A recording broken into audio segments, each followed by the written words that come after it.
افغانستان پر حملے کا اصل سبب جو میں نے دو بتایا نا، دو لڑیاں ہیں ان کے ایجنڈے کی، ایک اسلام کہیں ظاہر نہ ہو جائے، اسلام کا نظام ظاہر نہ ہو جائے، اور ایک مسلمانوں کے مالیاتی خاص طور پر تیل کے وسائل پر قبضہ۔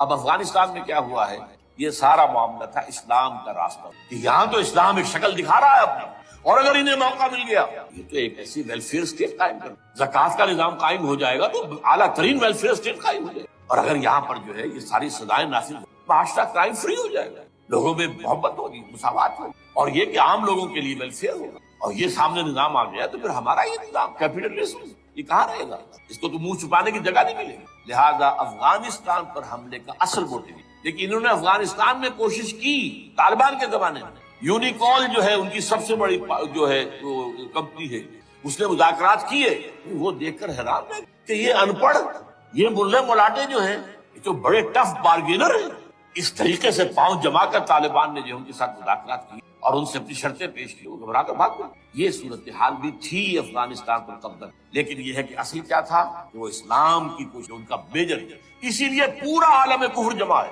امریکہ، یورپ، روس، چین، سب جمع، بھارت تو ہے، یہ سب جمع۔ اچھا اس لیے کہ افغانستان کے بارے میں یہودیوں کے علم میں ہے کہ حضور کی حدیث ہے، یخرج من خراسان رایات سود، خراسان کے علاقے سے کالے جھنڈے لے کر فوجیں چلیں گی، لا یردھا شیء، کوئی طاقت ان کو رخ نہیں موڑ سکے گی، حتیٰ تنصب لیا، یہاں تک کہ وہ آ کے بیت المقدس میں جھنڈے گاڑ دیں۔ دے نو اٹ، یہ جان لیں، یہ لوگ پڑھے لکھے۔ اسی طرح حضور کی ایک حدیث ہے کہ جب یہودیوں کا قتل عام ہو رہا ہوگا، مسلمان قتل کریں گے، تو اگر کسی درخت کے پیچھے یہودی چھپا ہوگا تو درخت پکارے گا، اے مسلمان، ہاں عبداللہ آؤ ادھر، یہ میرے پیچھے یہودی چھپا ہوا قتل کرو۔ کسی پتھر کے پیچھے چھپے گا تو پتھر بولے گا، سوائے ایک درخت غرقد، غرقد یہودیوں سے وہ پناہ دی، اور آج اسرائیل میں سب سے بڑی پلانٹیشن غرقد ہے۔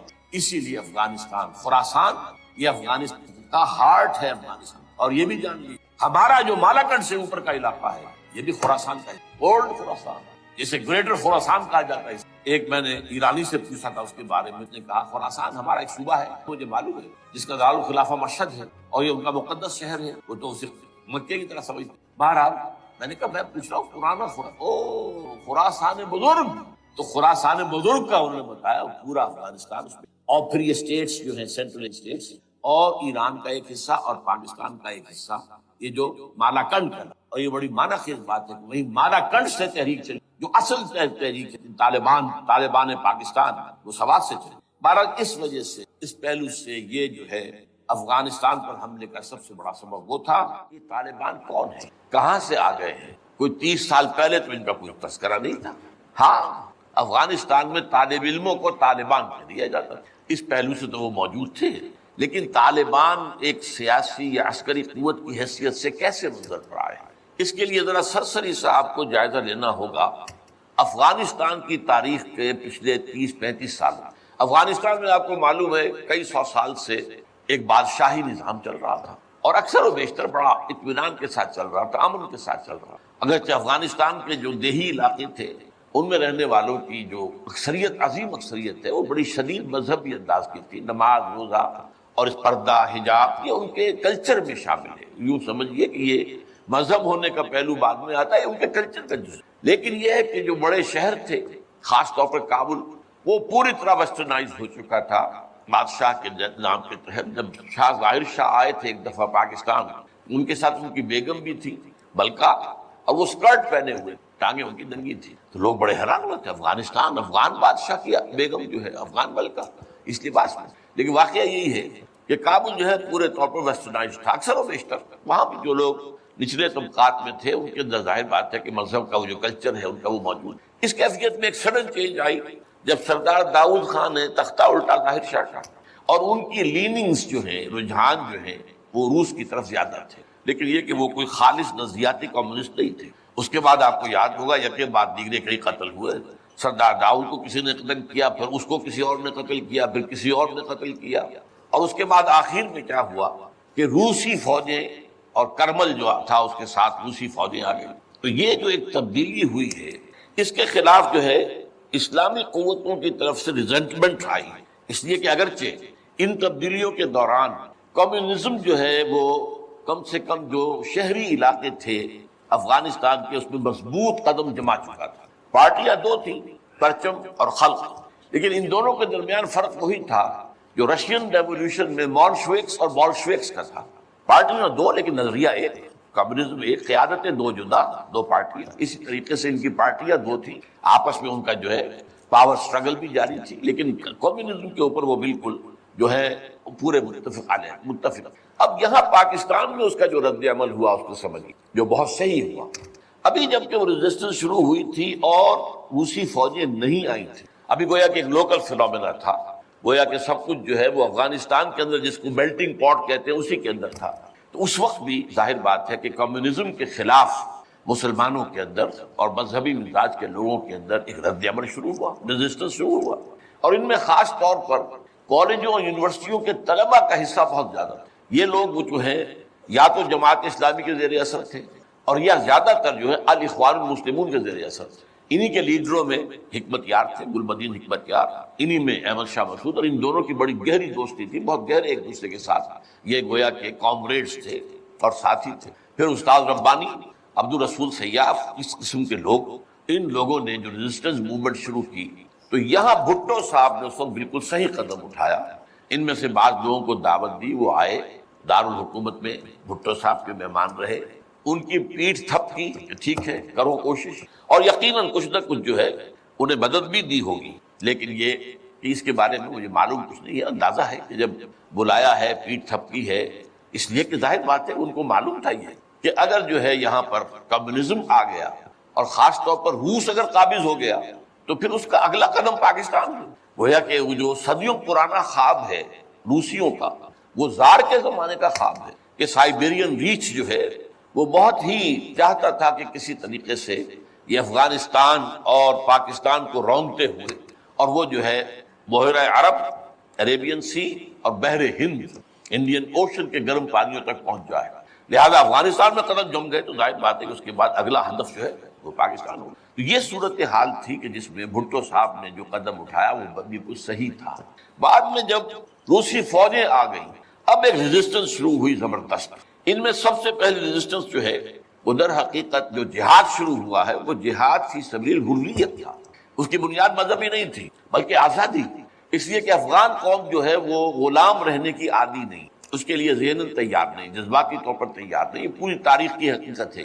چنانچہ اسی زمانے میں جب روس کے خلاف جنگ جاری تھی اور جہاد ہو رہا تھا افغانستان میں، تو مارگریٹ تھیچر ایک دفعہ آئی تھی پاکستان کے دورے پر، اور وہ طورغم پر جا کر انہوں نے خطاب کیا تھا کچھ لوگوں سے، جس میں بڑے تاریخی جملے مجھے آج تک یاد ہیں۔ We learned our lesson and the Russians will also soon learn their lesson۔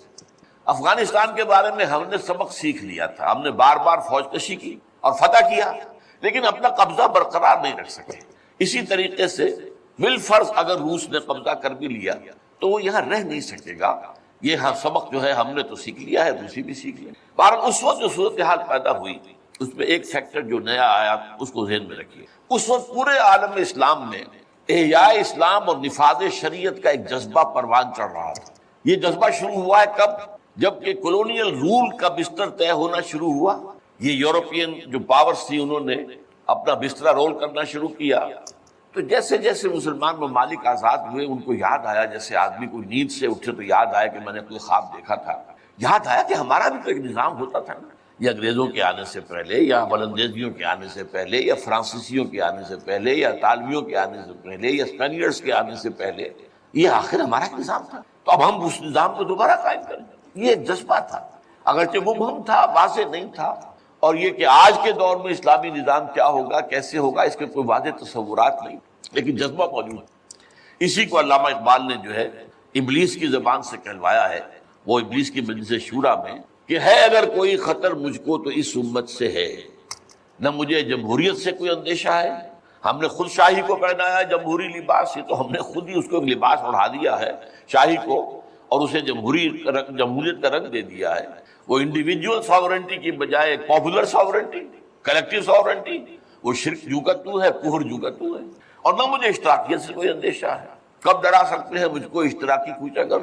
ہاں ہے اگر کوئی خطر مجھ کو تو اس امت سے ہے جس کی خاکستر میں ہے اب تک شرار آرزو۔ یہ جو جذبہ تھا اور یہ جو تڑپ تھی، یہ اگرچہ پورے عالم اسلام میں تھی، لیکن کہیں بھی اس کی کوئی کامیابی کی صورت نظر نہیں آ رہی تھی، جذبہ بہت۔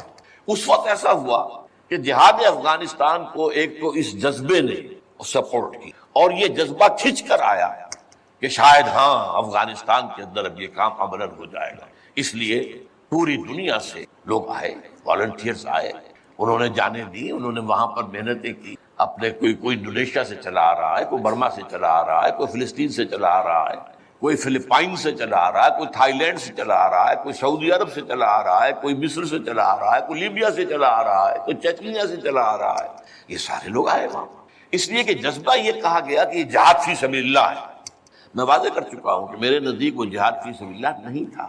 جہاد فی سبیل اللہ کی جو شرائط ہیں وہ یہ ہے کہ پہلے دعوت اور اس میں اتمام حجت، پھر جو دعوت کو قبول کرے انہیں منظم کرنا، ڈسپلن آرگنائزیشن میں لانا، ایک امیر کے تابع ہونا، اس سے بیعت کرنا، اور پھر یہ کہ ان کی تربیت، ان کا تزکیہ یہ ہو کہ دل میں سوائے اللہ کی رضا کے کوئی اور جذبہ باقی نہ رہ جائے۔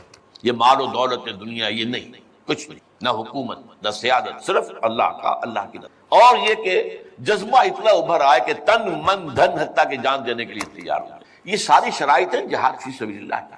ظاہر بات ہے کہ وہاں پر تو جو ایک دم حملہ ہو گیا اور دوسری فوجی آ گئے تو نہ ان کاموں کا موقع تھا نہ اس کے لیے وقت تھا، وہ لوگ کھڑے ہو گئے۔ یہ جہاد فی سبیل الحریت تھا، آزادی کا جہاد، اور مسلمان جب آزادی کا جہاد کرتا ہے تو وہ بھی جہاد فی سبیل اللہ ہی کی ایک قسم ہے، جائز جہاد ہے، اس میں جان دینا بھی شہادت ہے۔ اگرچہ وہ جو ایک مثبت جہاد فی سبیل اللہ ہے وہ تو ہمیں سیرت صحابہ اور سیرت النبی صلی اللہ علیہ وسلم میں اس کا پورا نقشہ ملتا ہے۔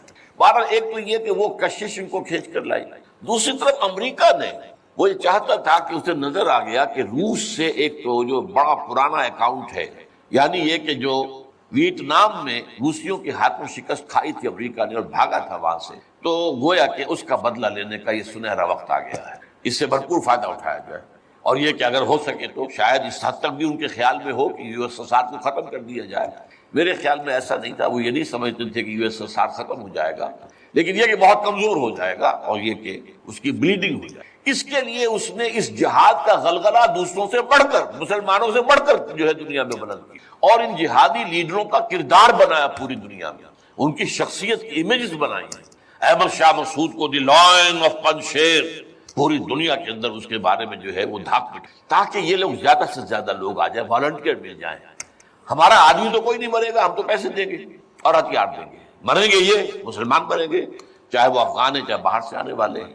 تو وہ جو غلغلہ جہاد کا تھا، اور اس میں گویا کہ ایک طرح سے امریکہ کے اس ایجنڈے کو نہ جانتے ہوئے نہ سمجھتے ہوئے گویا کہ لا علمی میں جو تقویت پہنچائی وہ ایسے لیڈروں نے جن میں بن لادن بھی ہیں، وہ جہاد کے لیے لوگوں کو کھینچ کر علم باری سے لے کر آئے، ان میں عبداللہ ابن عزام بھی تھے شہید رحمۃ اللہ علیہ، انہی میں عمر عبد الرحمن ہے جس وقت امریکہ کی جیل میں پڑے ہوئے۔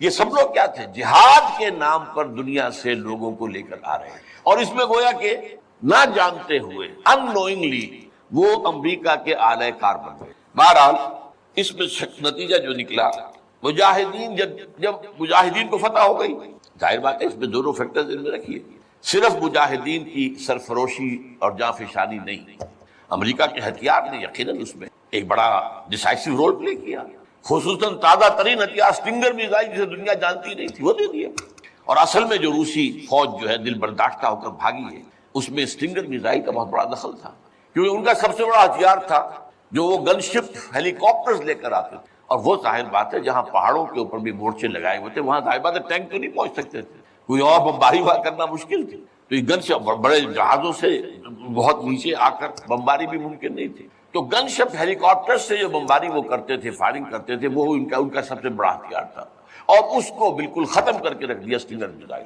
کہ میزائل آپ نے داغا ہے تو وہ یہ نہیں ہے کہ ہدف سے اگر نہ لگے ہدف پر تو ادھر ادھر ہو جائے گا، نہیں، جدھر وہ ہدف جائے گا اس کا پیچھا کرے گا، اس کے پیچھے پیچھے جائے گا، جدھر وہ مڑے گا ادھر وہ مڑ جائے گا، دور مال کفر ہے سودار، جیسے وہ کفر جو ہے جو رخ موڑ لے تم بھی رخ موڑ لو، اور وہ تباہ کر دیتا تھا۔ تو یہ بہرحال جو بھی شکست ہوئی روس کو اور وہاں سے من چلا گیا، تو اس کے بعد امریکہ بھی فوری طور پر وہاں سے غائب، اس نے مجاہدین کے اندر گروپ بندی، باہمی کشاکش، یہاں تک کہ باہمی دشمنی کے بھی بیج بو دیے تھے، اور اس میں آئی ایس آئی بھی رول اس نے پلے کیا ہے۔ آئی ایس آئی یہ چاہتی تھی کہ یہاں کوئی ایک مضبوط ایسی حکومت نہ بن جائے کہ جو ہمارے پھر کنٹرول میں نہ رہے. لہذا آئی ایس آئی والوں کا جو بھی رول ہوگا نہیں صرف پاکستان کے لیے، لیکن یہ مجھ سے ایک مجاہدین لیڈرز میں سے ایک صاحب نے خود کہا کہ ہمیں لڑوایا آئی ایس آئی نے. میں نہیں کہہ سکتا کتنی اس میں درستی ہے اور کتنی غلطی ہے، لیکن امریکہ نے یہ کیا کہ لڑا کر ان کو بجائے اس کے کہ کوئی حکومت وہاں قائم کرواتا اور آرام کے ساتھ وہاں سے رخصت ہوتا، اس حکومت کو مستحکم کر کے، جیسے کہ وہ اپنا سر توڑ زور لگا رہا ہے عراق کے اندر کہ یہاں کوئی حکومت جو ہے وہ قائم ہو جائے، مستحکم ہو جائے، پھر یہاں سے ہم رفتہ رفتہ نکلے. وہ فرق آ گیا آپس میں، وہ جو ہے دشمنی کے بیج بو کر. نتیجہ کیا نکلا؟ وہ جہاد فی سبیل اللہ، فساد فی سبیل اللہ بنے. وہ تباہی آئی ہے افغانستان پر جو پہلے نہیں آئی تھی، روسیوں کے ہاتھوں نہیں آئی تھی، خاص طور پر کابل میں. اصل تباہی و بربادی جو خانہ جنگی سے آئی ہے. اور اس کا ایک اور نتیجہ یہ نکلا کہ مختلف علاقوں میں وارڈ لارڈز نے اپنی چھوٹی چھوٹی حکومتیں ریاستیں قائم کر لی. وارڈ لارڈز، ہتھیار ان کے پاس ہیں، اور وہ ہتھیار جو ہیں اس جنگ کے اندر امریکہ کے دیے ہوئے ان کے پاس بہت کافی جو ہے ابھی موجود تھے، ان کا اسلحہ خانہ تھا. تو اپنے علاقے معین عرب جو ہے وہ اندر سے کھوکھلے ہوئے، عیاشی میں، دولت میں، پیسے میں، دولت، پیسہ، عیاشی، اس کی وجہ سے کھوکھلے ہوئے. یہاں میں آپ کو دو حدیثیں سنانا چاہتا ہوں. سنن ابن ماجہ کی روایت ہے حضرت ابو ہریرہ سے رضی اللہ تعالی عنہ قال قال رسول اللہ صلی اللہ علیہ وسلم اذا وقعت الملاحم بعث اللہ بعثا من الموالی هم اکرم العرب فرسا واجودهم سلاحا یؤید اللہ بهم الدین. رواہ ابن ماجہ عن ابی ہریرہ رضی اللہ تعالی عنہ. جب ملاحم کا دور شروع ہوگا تو اللہ تعالیٰ اٹھائے گا ایک لشکر یا لشکروں پر لشکر موالی میں سے. موالی کون؟ عربوں نے جب فتح کیا تھا اس پورے علاقے کو خلافت راشدہ کے دوران، اور پھر وہ لوگ جو ہے، ایک رائے تو یہ تھی کہ انہیں غلام بنایا جائے ساری آبادیوں کو، لیکن یہ کہ حضرت عمر کا اجتہاد تھا، اس کے مطابق جو ان کو غلام نہیں بنایا گیا تو وہ موالی کی حیثیت رکھتے ہیں. عربوں میں دم نہیں ہے، موالی میں سے لشکر اٹھیں گے کہ جو در حقیقت حضرت مہدی کی حکومت کو قائم کریں. دوسری حدیث سنیے عن عبداللہ بن الحارث رضی اللہ تعالی عنہ، اور یہ ابن ماجہ کی روایت ہے. قال قال رسول اللہ صلی اللہ علیہ وسلم یخرج الناس من المشرق فیوتئون للمہدی یعنی سلطان. لشکر نکلیں گے، لوگ آئیں گے مشرق سے، اور وہ حضرت مہدی کی حکومت کو جمائیں گے اور قائم کریں گے. اب ذرا نوٹ کیجئے کہ جزیرہ نماء عرب کے مشرق میں کون سے ملک ہیں؟ تین: ایران، افغانستان، پاکستان. یہ تین سالڈ مسلم ممالک، مسلم آبادی اکثریت. ویسے تو یہ کہ آگے ہندوستان میں 20 کروڑ مسلمان ہیں، لیکن وہ 20 کروڑ جو ہے وہ تو 80 کروڑ کے اندر تحلیل ہو جاتے ہیں غیر مسلموں میں. لیکن یہاں جو معاملہ ہے یہ خالص اکثریت. ان میں سے ایران کا معاملہ جہاں تک ہے، نمبر 1 یہ کہ وہ شیعہ عقائد کے حصار میں بند ہے، اس سے ادھر ادھر ہونا اس کے لیے ممکن نہیں. حدیث میں یہ بھی آتا کہ اصفہان سے 70,000 یہودی دجال کا ساتھ دیں گے. لیکن بہرحال خراسان ایک صوبہ ہے افغانستان کا اس وقت بھی شمال مشرقی کونے میں، مجھے امید ہے وہاں سے خیر کی، کیونکہ خراسان کا لفظ وہاں پہ شامل ہے. اور حضور کی حدیث میں بعد میں آپ کو سناؤں گا کہ خراسان سے فوجیں چلیں گی جو یروشلم کو دوبارہ حاصل کریں گی، فتح کریں گی. جیسے پہلے یروشلم کھویا عربوں نے تھا، دوبارہ حاصل کیا تھا کرد نے، کرد خون صلاح الدین ایوبی رحمت اللہ علیہ، ایسے اب پھر عربوں نے کھویا ہے، لیکن لینے والے خراسان سے لشکر آئیں گے. یخرج من خراسان رایات و سود لا یردها شیء حتی تنصب بیلیا.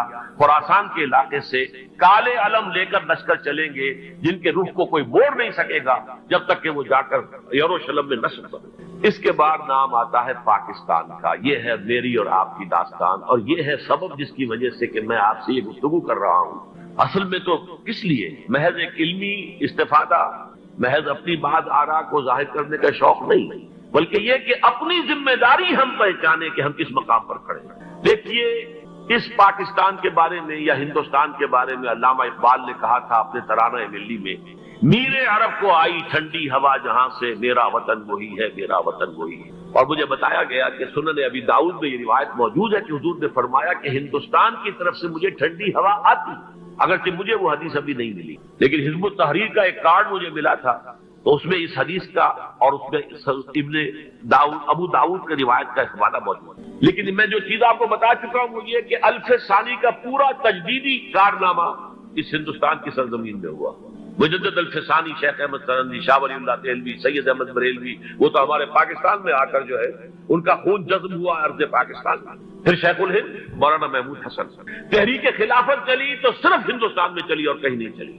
آزادی کی تحریک چلی پوری دنیا میں، وہ نیشنلزم کی بنیاد پر چلی، ملے نیشنلزم، عرب نیشنلزم، ترک نیشنلزم۔ ہمارے ہاں چلی تو اسلام کے نام پر پاکستان کا مطلب کیا، لا الہ الا اللہ۔ پھر پاکستان قائم ہوا معجزے کے طور پر، بلکہ نازل ہوا ہے لیلۃ القدر میں، انا انزلناہ فی لیلۃ القدر، جیسے قرآن نازل ہوا لیلۃ القدر میں، یہ پاکستان بھی نازل ہوا لیلۃ القدر۔ اس کا برقرار رہنا ابھی تک معجزہ ہے۔ ہندو یہ سمجھتا تھا، کانگریس سمجھتی تھی کہ جھٹپٹ ختم ہو جائے گا۔ پھر یہ کہ اس کا قرارداد مقاصد کا پاس ہو جانا، مزید بھی اور اضافی دفعات دستور میں آ جانا، اب کمرشل انٹرسٹ کو ربا قرار دے کر حرام قرار دینا، یہ سارے لینڈ مارکس ہیں کہ جو اشارہ کر رہے ہیں کسی چیز کی طرف، معاملہ کدھر جا رہا ہے۔ پھر یہ کہ یہ جو 14ویں صدی کے مجدد تھے شیخ الہند، اس کے بعد سے کچھ ایسی شخصیتیں عظیم پیدا ہوئی ہیں ہند میں، جن کو میں سمجھتا ہوں کہ 14ویں صدی کے مجدد اور 15ویں صدی کے مجدد کے درمیان، یہ 15ویں صدی کے مجدد کی راہ کو سیدھا کرنے والے، جیسے کہ حضرت یحییٰ نے کہا تھا میں تو آنے والے کا راستہ سیدھا کر رہا ہوں حضرت عیسیٰ کے لیے، ایسے ہی 15ویں صدی کے لیے امام مہدی کے لیے راستہ صاف کرنے والے سب سے پہلے علامہ اقبال، جنہوں نے اسلام کا تصور دین کی حیثیت سے دوبارہ زندہ کیا ہے، ورنہ اسلام ایک مذہب کی شکل اختیار کر چکا تھا۔ پھر مولانا مودودی، مولانا ابوالکلام آزاد حکومت الہیہ کے نعرے کے ساتھ میدان میں آیا۔ یہ اقبال نے جو تصور پیش کیا تھا اس پر عملی جدوجہد کے لیے حزب اللہ قائم ہوئی۔ نوٹ کر لیجئے 11 برس کا فرق ہے عمر کا علامہ اقبال کے اور ابوالکلام کے، اور 1913 میں جب حزب اللہ قائم کی ہے اس وقت علامہ اقبال کی ملی شاعری اپنے عروج کو پہنچ چکی تھی۔ پھر یہ کہ علامہ اقبال کے بعد تعبیل جو ہے اسلام کی وہ ابوالکلام نے کی، لیکن روایتی علماء کی شدید مخالفت کی وجہ سے وہ بددل ہو کر چھوڑ گئے، کانگریس میں شامل ہو گئے، بساط جو ہے حزب اللہ کی انہوں نے لپیٹ دی۔ پھر مولانا مودودی آئے، انہوں نے وہ ڈور جو ہے اس کا سرا تھاما، جماعت اسلامی قائم کی حکومت الہیہ ہی کے قیام کے لیے، اگرچہ میرے نزدیک یہ کہ وہ انتخابی اور ایک قومی سیاست کی ایک جماعت بن کر پاکستان میں جو ہے دلدل میں پھنس گئی ہے۔ اب ہم اس کی کوشش کر رہے ہیں، تنظیم اسلامی اور یہ تحریک خلافت جس کے تحت یہ جلسہ ہو رہا ہے، یہ ساری چیزیں وہ ہیں کہ آپ کو سوائے پاکستان کے اور کہیں نہیں ملیں گی۔ معلوم ہوتا ہے کہ پاکستان کو بہت بڑا رول پلے کرنا ہے اس میں، اور اس کے ساتھ اب جمع کر لیجئے افغانستان کی عمارت افغانستان، اسلامی عمارت افغانستان قائم ہو چکی ہے۔ یہ پچھلے 20 سالوں میں جو کچھ وہاں ہوتا رہا ہے اس سے پہلے تصور نہیں ہو سکتا تھا۔ کابل جو ہے وہ تو جیسے پیرس کا تمدن تھا ویسے کابل کا تھا، وہی لباس، وہی اسکرٹس۔ یہاں جب آئے تھے شاہ ساحل ظاہر شاہ سرکاری دورے پر تو ان کی جو ملکہ صاحبہ تھی ان کے ساتھ اسکرٹ میں ملبوس، کابل جو ہے وہ بالکل ایک پیرس کی طرح کا شہر تھا۔ آج کابل جو ہے جا کر دیکھیے، علامہ اقبال کے فرزند بھی دیکھ کر آئے ہیں، تو اگرچہ وہ خود میں سمجھتا ہوں کہ خاصے انہیں آپ لبرل کہیں، آزاد خیال کہیں، لیکن اس درجے متاثر ہو کر آئے تھے کہ انہوں نے یہ کہا افغانستان میں جو میں نے حالات دیکھے ہیں کہ اگر 2-4 اور مسلمان ملکوں کے اندر یہ نظام قائم ہو جائے تو پوری دنیا مسلمان ہو جائے گا۔ یہ سب کچھ کیسے ہو رہا ہے؟ یہ آنے والے دور کی جھلکیاں ہیں۔ Coming events are casting their shadows before. یہ سب بتا رہے ہیں کہ پاکستان افغانستان کو مل کر اس میں کوئی عظیم رول پلے کرنا ہے۔ اور اس کے ضمن میں اب میں علامہ اقبال کے بارے میں آخری بات کہہ رہا ہوں۔ علامہ اقبال کے بارے میں عام یہ خیال ہے، انہوں نے اپنے خطبات میں مہدی کا اور نزول مسیح کا، حالانکہ میں کل پڑھ رہا تھا مولانا سید احمد اکبر آبادی رحمۃ اللہ علیہ کا ایک مقالہ ان کا کہ علامہ اقبال نے ابن خلدون کے بارے میں یہ کہا ہے کہ مہدی کا اور نزول عیسیٰ کا دونوں کا انہوں نے انکار کیا ہے، حالانکہ ابن خلدون نے نزول عیسیٰ کا انکار نہیں کیا، صرف مہدی کا انکار کیا۔ بہرحال علامہ اقبال نے خطبات میں انکار کیا ہے، لیکن یہ کہ اپنی شاعری کے اندر میں چیلنج کرتا ہوں کسی بڑے سے بڑے اقبال شناس کو، ان کا یہ شعر ذرا سنیے۔ خضر وقت از خلوت دشت حجاز آید برو، کارواں زی وادی دور و دراز آید برو۔ خضر وقت، امام وقت، رہنمائے وقت، قائد وقت، خلوت دشت حجاز، حجاز کی صحرا کی کسی خلوت گزینی سے نکل کر باہر آئیں گے۔ میں حیران ہوتا ہوں علامہ کے اس فکر پر اور اس مصرے پر۔ یہاں انہوں نے شیعہ اور سنی دونوں کے کانسیپٹ جمع کر دیا۔ شیعہ کا کانسیپٹ یہ چھپے ہوئے کسی غار میں وہاں سے برآمد ہوں گے، اور ہمارا کانسیپٹ میں ام سلمہ رضی اللہ تعالیٰ عنہ کی حدیث سنا چکا، چھپے ہوئے ہوں گے وہ وہاں پر، مدینے سے نکل کر آ کر مکے میں چھپ جائیں گے۔ اس خانہ جنگی کی حالت میں لوگ ان کی طرف دیکھ رہے ہوں گے، سوچتے ہوں گے انہیں میدان میں آنا چاہیے، کوئی پارٹ پلے کرنا چاہیے، امت کی رہنمائی کرنی چاہیے، لیکن وہ چھپیں گے، وہ کارے ہوں گے، وہ اس ذمہ داری کو قبول نہیں کرنا چاہیں گے، جا کے چھپ جائیں گے مکے میں، وہاں سے مکے والے انہیں نکالیں گے اور وہ کارے ہوں گے، انہیں بالکل یہ پسند نہیں ہوگا کہ یہ ذمہ داری اٹھائیں۔ تو خضر وقت از خلوت دشت حجاز آیت برو، کارواں زی وادی دور و دراز آیت برو، کارواں جو چلے گا ان کی مدد کے لیے اس وادی دور و دراز، اس زی عظیم وادی دور و دراز، یہ وادی سندھ ہے۔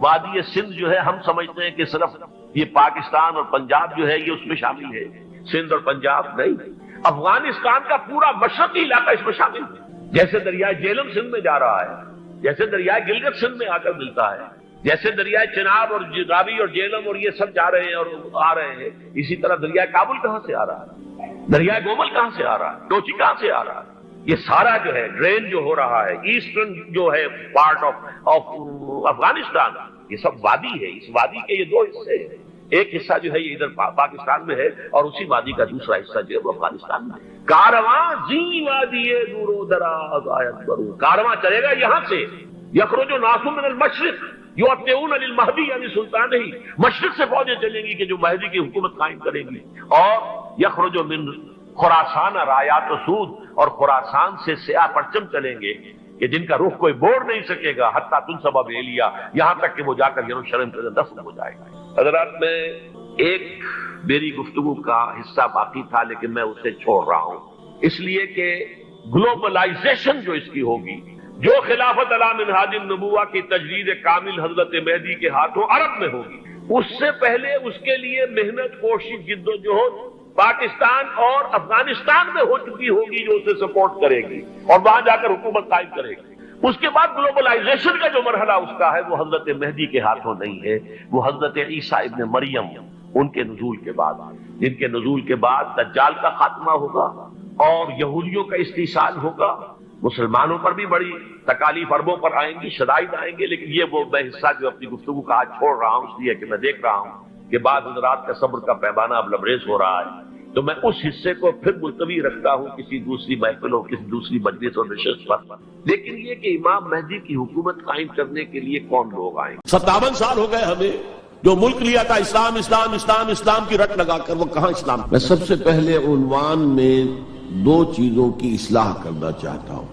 دیکھیے، بر صغیر کی اصطلاح غلط ہے۔ بر صغیر تو کسی چھوٹے سے جزیروں کو بھی کہہ دیں گے، چھوٹی خشکی، یہ ترجمہ کیا گیا ہے سب کانٹیننٹ کا، کانٹیننٹ کہتے ہیں بر اعظم کو، بر اعظم کانٹیننٹ، تو اعظم سے نیچے آتا ہے عظیم، یہ بر عظیم ہے ہند، بر عظیم ہے پاک و ہند، آج ہم اسے پاک و ہند کہیں گے، پہلے یہ بر عظیم ہند تھا، یہ غلط لفظ ہمارے ہاں لکھنے میں بولنے میں آ گیا ہے۔ بر صغیر تو کسی چھوٹے سے جزیرے کو بھی کہہ دیں گے، چھوٹی سی خشکی، یہ بہت بڑی خشکی ہے، یہ بر اعظم ایشیا کا ایک بہت بڑا علاقہ ہے، اس لیے اعظم سے ایک سیڑھی نیچے اتریے تو عظیم ہوتا، یہ بر عظیم ہے، بر صغیر نہیں۔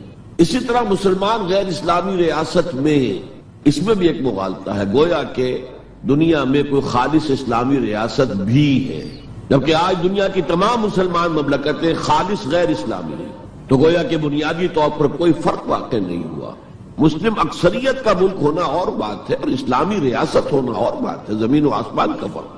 بہرحال ان دونوں موضوعات پر میں کوشش کروں گا کہ اپنے خیالات آپ کے سامنے رکھوں، اور مجھے اندیشہ ہے کہ آپ میں بہت سے حضرات میری بعض آراء سے اتفاق نہیں کریں گے، لیکن میں خلوص و اخلاص کا تقاضا پورا نہیں کروں گا، نہ اپنی ذات سے نہ آپ سے۔ اگر وہی بات آپ سے نہ کہوں اور آپ کے سامنے نہ رکھوں کہ جو میری حقیقی رائے ہے، تو میں چند باتیں رکھوں گا، قبول کرنا نہ کرنا آپ کا کام ہے۔ دیکھیے، بر عظیم پاک و ہند کے ضمن میں سب سے پہلے تو دو بدقسمتیوں کو نوٹ کر لی۔ پہلی بدقسمتی یہ کہ یہ بر عظیم دور نبوت کی سعادتوں سے محروم رہا، دور نبوت میں یہاں تک دعوت اسلام نہیں پہنچی، اکا دکا کوئی لوگ مسلمان ہوئے ہیں۔ مالابار کا کوئی راجہ تھا جس نے شق القمر کا معجزہ اپنی آنکھوں سے دیکھا تھا، اسے جب معلوم ہوا کہ یہ تو اصل میں ایک عرب میں پیدا ہونے والے رسول کی انگلی کے اشارے سے ہوا تھا تو وہ ایمان لے آئے۔ لیکن یہ آئسولیٹڈ واقعات ہیں. بحیثیت مجموعی بر عظیم پاک و ہند دور نبوت کی برکات سے محروم رہا.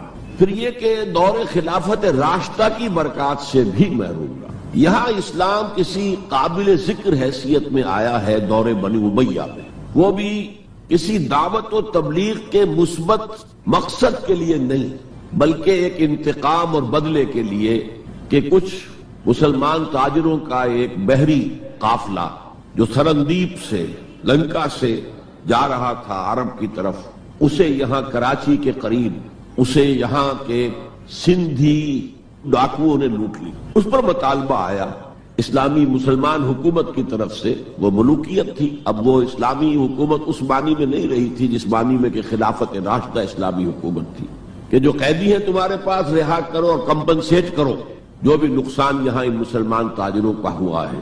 جب اس کے جواب میں بالکل منفی رد عمل موصول ہوا تو پھر چڑھائی کا فیصلہ کیا گیا. گویا کہ یہ ایک سزا دینے کی ایک مہم تھی. بہرحال اس وقت جو اسلام یہاں آیا تھا اس کے کریکٹرز اس اسلام سے کچھ مختلف تھے جو بعد میں یہاں آیا. وہ اسلام جو محمد ابن قاسم کی سرکردگی میں سندھ میں آیا اور سندھ سے آگے بڑھ کر ملتان بلکہ موجودہ پاکستان کے تقریباً پورے نصف علاقے تک پہنچ گیا تھا، فٹ ہلز آف کشمیر تک. تو یہ اسلام خالص عربی اسلام تھا. ملوکیت تو آ گئی تھی لیکن بدویت اور عربیت جو ہے اس کی چھاپ اس پر ابھی گہری تھی. اور اس اسلام میں نہ ابھی فرقے تھے، نہ مسلک تھے، نہ حنفی، نہ مالکی، نہ شافعی، نہ حنبلی، نہ عقائد کے بارے میں بحثیں شروع ہوئی تھی، علم کلام کی بحثیں ہوئی تھی، نہ ابھی یونانی فلسفے اور منطق کا حملہ ہوا تھا. ابھی کچھ نہیں تھا. سادہ اسلام اپنی اصل سادگی پر برقرار تھا. چنانچہ اس کی قوت تسخیر بڑی زبردست ثابت ہوئی، اور خاص طور پر محمد ابن قاسم جو نوجوان 17-18 برس کا نوجوان اور نہایت نیک اور پاک باز، سندھ کے ہندوؤں نے جو اپنی ایک روایت ہے کہ اس طرح کا آدمی تو کوئی اوتار ہی ہو سکتا ہے. فارسی میں بھی کہا جاتا ہے کہ در جوانی توبہ کردن شیوے پیغمبری است. جوانی کے اس عمر میں بھی کوئی شخص پاک زندگی گزار رہا ہو تو یہ تو پیغمبروں کا طریقہ ہے. اور ہندوستان میں تصور پیغمبروں کا نہیں تھا، اوتاروں کا تھا. تو اسے بھی ایک اوتار سمجھ کر اس کی مورتیاں تراش کر مندروں میں رکھ لی گئیں اور ان کو پوجا جانے لگا. یہی چیز اس کے لیے خطرے کا سبب بن گئی، کیونکہ اب بیک ہوم اسلام کا جو اصل گھر تھا عرب، اس میں ملوکیت آ چکی تھی، اور ملوکیت کبھی اسے برداشت نہیں کر سکتی کہ کوئی اور شخص اتنا پاپولر ہو جائے کہ اسے چیلنج کر سکے. لہذا محمد بن قاسم کو بلایا گیا اور شہید کر دیا گیا. اب اس کے بعد ظاہر بات ہے کہ وہ اسلام ریسیڈ کرنا شروع ہوا، واپس آنا شروع ہوا. اس کے کچھ اثرات اس علاقے میں رہ گئے لیکن اسلام کی واپسی ہو گئی. یہ اسلام کا پہلا ورود تھا بر عظیم کی سرزمین پر. اس کے بعد اسلام آیا ہے 300 برس بعد، اور اب یہ آیا ہے شمال مغربی سرحدی صوبے میں جو درے ہیں، کوہ سلیمان میں، کوہ ہندو کش اور کوہ سلیمان میں. درہ خیبر ہے، درہ ٹوچی ہے، درائے گومل ہے، درائے بولان ہے، یہاں سے آنا شروع. اس اسلام کی خصوصیات کچھ اور تھی. ان 300 سالوں میں فقہی مسالک بھی پیدا ہو چکے تھے. حنفی، مالکی، شافعی، حنبلی، ان کے درمیان اختلافات بھی تھے، بحثیں بھی تھیں، مناظرے بھی تھے. دوسرے ایک خاص جو ہے تصوف کا فن جو ہے وہ بہت ترقی کر چکا تھا، اور اس میں اکثر و بیشتر وحدت الوجود کا تصور اس کی بنیاد میں موجود تھا. تیسری بات یہ نوٹ کیجئے کہ یہاں جو لوگ آئے وہ سب حنفی تھے، اور یہ ترک قبائل ہی تھے در حقیقت، اور ترکوں میں سے بھی غلام لوگ تھے. اسی لیے پہلا خاندان مسلمانوں کا یہاں خاندان غلاماں کہلاتا ہے.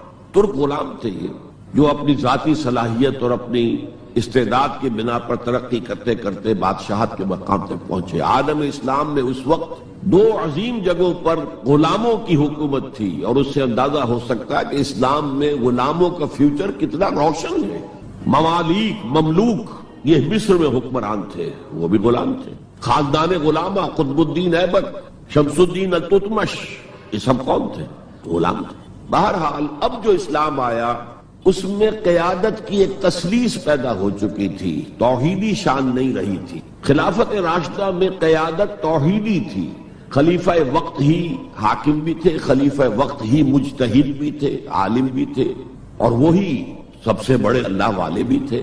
لیکن اس کے بعد جو اسلام میں قیادت جو ہے مسلمانوں کی 3 شاخوں میں بٹ گئی.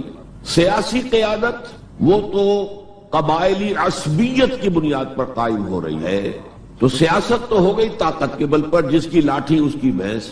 اس کے بعد جو اس دینی قیادت تھی وہ 2 حصوں میں منقسم ہو گئی. علمی قیادت علماء، مفسرین، فقہاء، محدثین، اور ایک ہو گئی صوفیاء کی قیادت. تو یہ تھی کیفیت جس میں کہ بر عظیم پاک و ہند میں اسلام وارد ہوا ہے پہلے ورود کے 300 برس بعد. اب اس کے 500 برس کے بعد یہاں ایک اور ایلیمنٹ آیا، اور وہ تھا شیعیت کا. آپ کو معلوم ہے کہ سن 1000 عیسوی میں پاکستان کا جو علاقہ اس وقت کا ہے یہ عالم اسلام میں داخل ہو چکا تھا. شہاب الدین غوری وغیرہ کی حکومت وہاں تک تو تھی. البتہ دہلی پر 1206 میں تخت دہلی جو ہے مسلمانوں کا 1206 میں شروع ہوا. بہرحال اس کے بعد ہم کہہ سکتے ہیں کہ 300 برس بعد یہاں پر یہ شیعیت آئی ہے، داخل ہوئی ہے، ورنہ اس سے پہلے خالص سنی اسلام تھا اور خالص حنفی. شیعیت کی وجہ سے جو کچھ بھی بعد میں اسلام کو یہاں پر اس تقسیم کی وجہ سے، شیعہ سنی اختلافات کی وجہ سے جو بہت بڑے بڑے نقصانات اٹھانے پڑے، ان میں سے مثلا 2 کا میں تذکرہ کرنا چاہتا ہوں. ڈاکٹر امبیڈکر انہوں نے فیصلہ کیا تھا میں مسلمان ہو جاؤں. گویا کہ یہاں کے اچھوتوں کا مسئلہ وہ اس طور سے حل کرنا چاہتے تھے کہ ہم این بلاک مسلمان ہوں. لیکن جب ان کے بارے میں معلوم ہوا تو پھر وہاں پہنچ گئے کچھ لوگ کہ آپ اس مسلک کو اختیار کریں یا اس کو کریں. وہ اسی حیث بیس پہ پھر انہوں نے فیصلہ کیا کہ میں کوئی بھی نہیں اختیار کروں. اگر کوئی ایک اسلام ہے ہی نہیں، اب میں ایک کو اختیار کرتا ہوں تو دوسرے سے میری مخاصمت ہو جائے گی، دوسرے کو اختیار کرتا ہوں تو پہلے سے ہو جائے گی. اب اگلا دور آیا، ہندوستان میں انگریز آ گئے. یہاں موجود بہت سے غیر مسلموں کو شاید میری باتیں اب کچھ ناگوار گزریں، لیکن کچھ حقائق ہیں جو تلخ ہیں لیکن حقائق ہیں، انہیں سمجھنا چاہیے. انگریزوں نے یہاں آ کر حکومت چھینی سی مسلمانوں سے بیشتر. ویسے تو یہ کہ ہندو راجے مہاراجا بھی تھے، لیکن بیشتر علاقوں میں تو مسلمان حاکم تھے. لہذا انہوں نے مسلمانوں کو دبانا بہت ضروری سمجھا، اس لیے کہ جو سابق حاکم ہو ان میں ایسپیریشنز پیدا ہوتی رہتی ہیں کہ ہم تھے یہاں کے حاکم، کیوں نہ واپس حاصل کریں. بغاوت کے ان کے اندر جراثیم مسلسل پروان چڑھتے. مسلمانوں کو دبایا اور ہندوؤں کو اٹھایا. کیوں کہ ہندوؤں کے لیے معاملہ صرف چینج آف ماسٹرز کا تھا، کوئی بڑا حادثہ تو نہیں تھا. پہلے مسلمانوں کے غلام تھے، اب انگریزوں کے غلام ہو گئے. اور اس اعتبار سے انگریز نے بھی انہیں قریب کیا اور ہندوؤں نے بھی مغربی علوم اور مغربی سائنسز کو پڑھنے میں بڑی سبقت کی. بنگال میں انگریز آیا اور بنگال میں آپ کو معلوم ہے اکثر و بیشتر جو سائنسدان پیدا ہوئے جن کی کہ لکھی ہوئی ٹیکسٹ بکس جو ہے بہت عرصے تک استعمال ہوتی رہی ہندوستان میں. یہ کون تھے؟ چیٹرجی، بینرجی، سب کے سب بنگالی تھے. ایک اور بات یہ ہے کہ ہندو اپنے ماضی سے بہت دور آ چکے تھے. ان کا ماضی عظمت والا، آخر اشوک کا دور بہت عظمت کا، چندر گپت موریہ کا دور بہت عظمت کا، وکرمادیتیہ کا دور بہت عظمت کا تھا، لیکن وہ بہت پیچھے جا چکے تھے. تقریباً مسلمانوں کی آمد کی وجہ سے 1000 سال کا فصل واقع ہو چکا. لہذا تہذیب و تمدن کے لیے بھی جیسے کہ انہوں نے مسلمانوں کے زمانے میں فارسی پڑھی، فارسی پڑھتے تھے، کوڈ لینگویج فارسی ہے، جیسے کہ پھر بعد میں مسلمان اور ہندو اور سب نے انگریزی پڑھی. ملازمتیں ملیں گے تو انگریزی پڑھنے والوں کو ملیں گی، راستہ کیریئرز کا کھلے گا تو انگریزی پڑھنے والوں کا کھلے گا. اسی لیے کہاوت تھی ہندوستان میں، پڑھے فارسی اور بیچے تیل، دیکھو رے قسمت کے کھیل. اب فارسی پڑھ کے تو اسے کہیں حکومت کے اندر اہلکار ہونا چاہیے، اس کی حیثیت کچھ اور ہونا چاہیے. فارسی پڑھ کے اور تیل بیچنا. جبکہ مسلمانوں کا معاملہ یہ تھا کہ ان کی تو ابھی تہذیب اور تمدن، ان کی روایات ابھی تازہ تھی. لہذا جو غیر مسلم تھے یہاں کے، انہوں نے انگریزی علوم، انگریزی سائنس، انگریزی تہذیب، اس کو کھلے دل کے ساتھ خوش آمدید کہا. اور مسلمانوں میں ایک زبردست ڈویژن ہو گیا. بلکہ ابتدائی ریئیکشن تو بہت سخت تھا، یک طرفہ تھا. ہم نہ انگریزی پڑھیں گے، ہم نہ انگریزی علوم سیکھیں گے، نہ سائنس پڑھیں گے. ہم تو اپنے کونوں خدروں میں، اگرچہ جو سیلاب آ گیا ہے اس کو روکنے کی طاقت تو ہم میں نہیں ہے، لیکن ہم کونوں میں جا کر بیٹھ جائیں گے. قال اللہ قال الرسول. اور انگریزی تہذیب سے اس قدر دوری کہ اگر کوئی میز کرسی پر بیٹھ کر کھانا کھا لے تو کرسٹان ہو گیا. یہ تو کسی نے چمچہ استعمال کر لیا کھانے میں، کانٹا تو بہت دور کی بات ہے، چمچہ بھی استعمال کر لیا تو کرسٹان ہو گیا. تو اس درجے ریئیکشن تھا. علماء کے زیر اثر حلقوں میں گویا کہ وہ جو گاندھی جی کا فلسفہ تھا نان کوآپریشن، تو مسلمانوں نے انگریزوں کے ساتھ شدید قسم کا naan cooperation from the very beginning شروع کی۔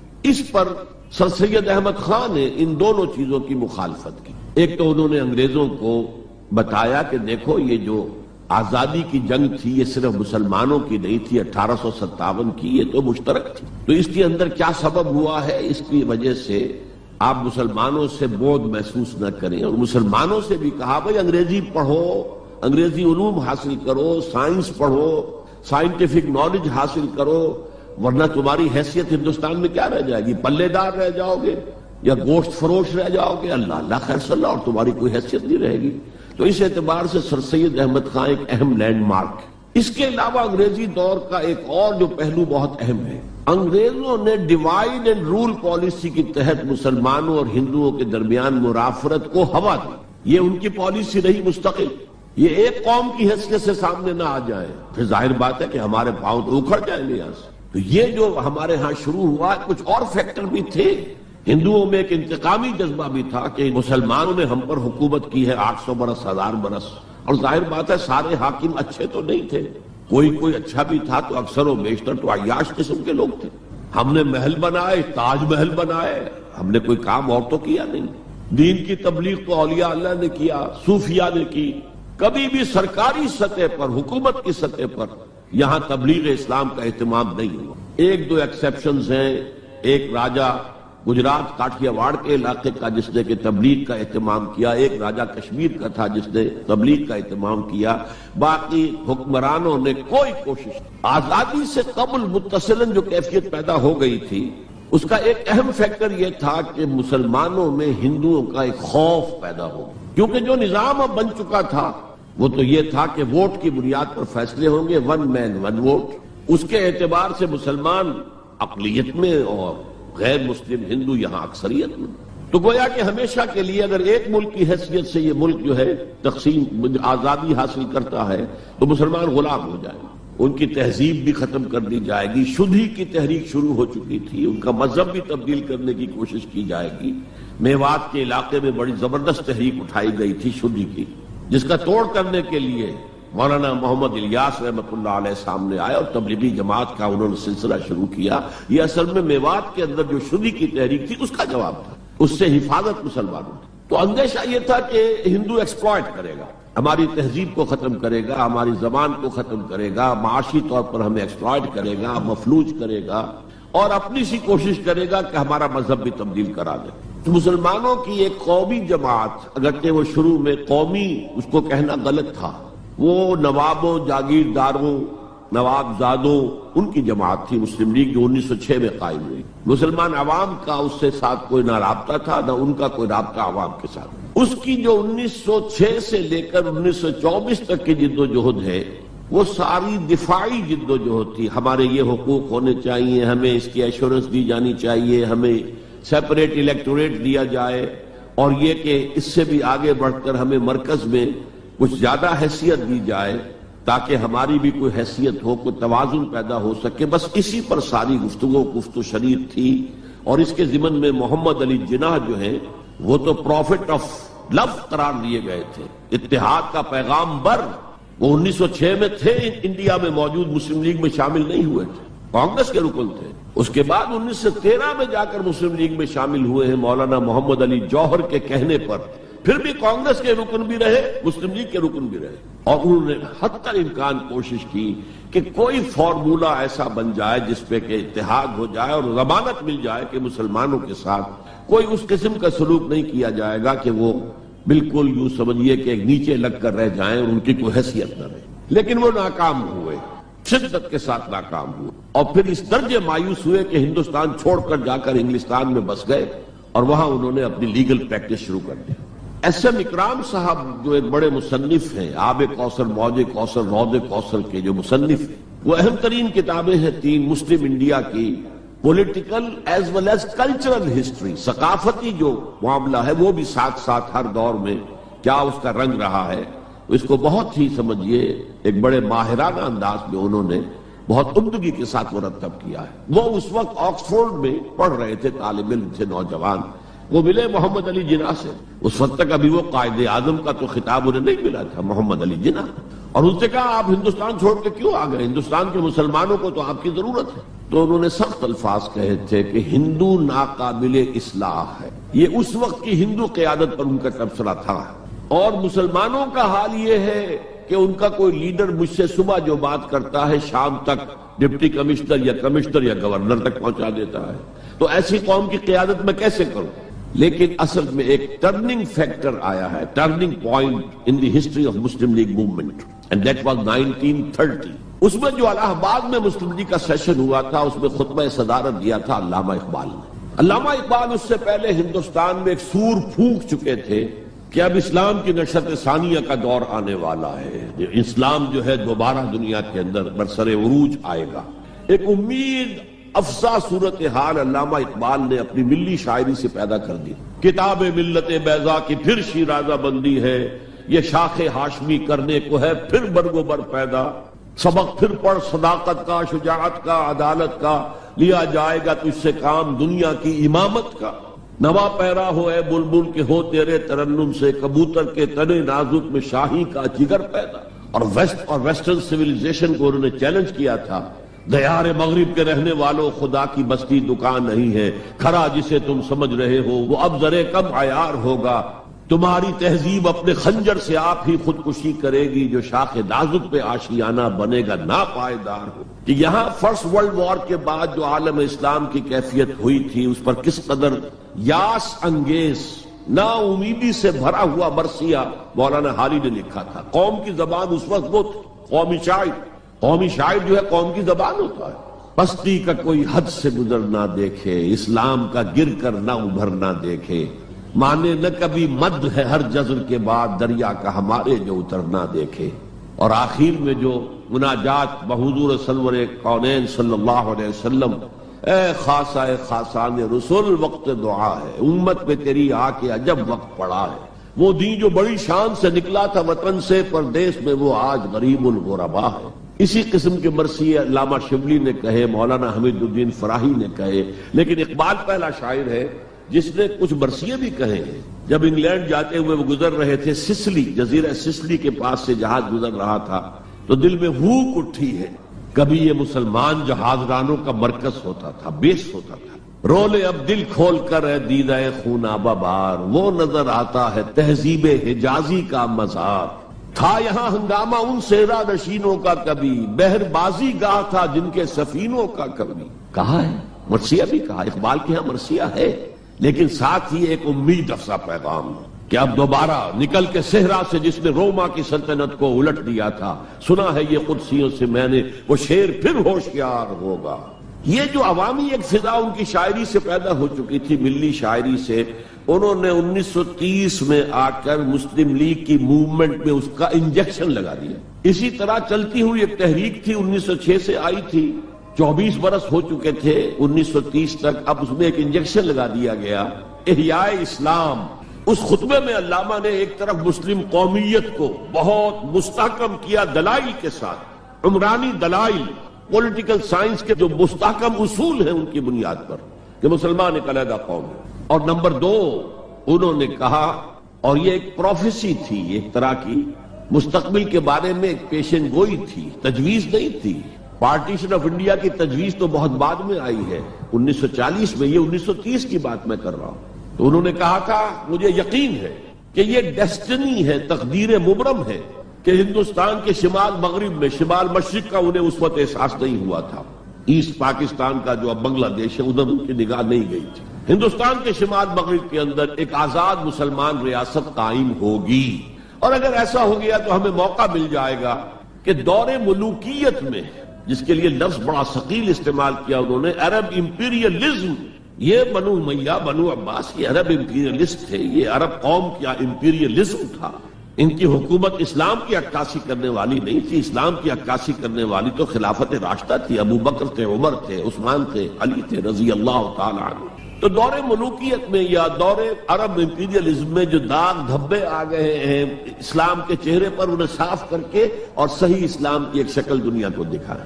یہ انجیکشن ہے پازیٹیو مقصد کا. اس وقت تک، اس سے پہلے تک تحریک صرف ایک منفی جذبے پر چل رہی تھی، ہندو کا خوف، ہندو اکثریت کا خوف، ایکسپلائٹیشن کا اندیشہ. لیکن اب اسے ایک مثبت بنیاد مل گئی. 1932 میں قائد اعظم گئے انگلستان، لندن، گول میز کانفرنس میں.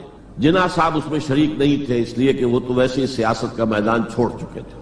اس موقع پر پھر علامہ اقبال نے ملاقاتیں کی ہیں جناح صاحب سے، اور وہی انجیکشن ان کو بھی لگا، اور انہیں پھر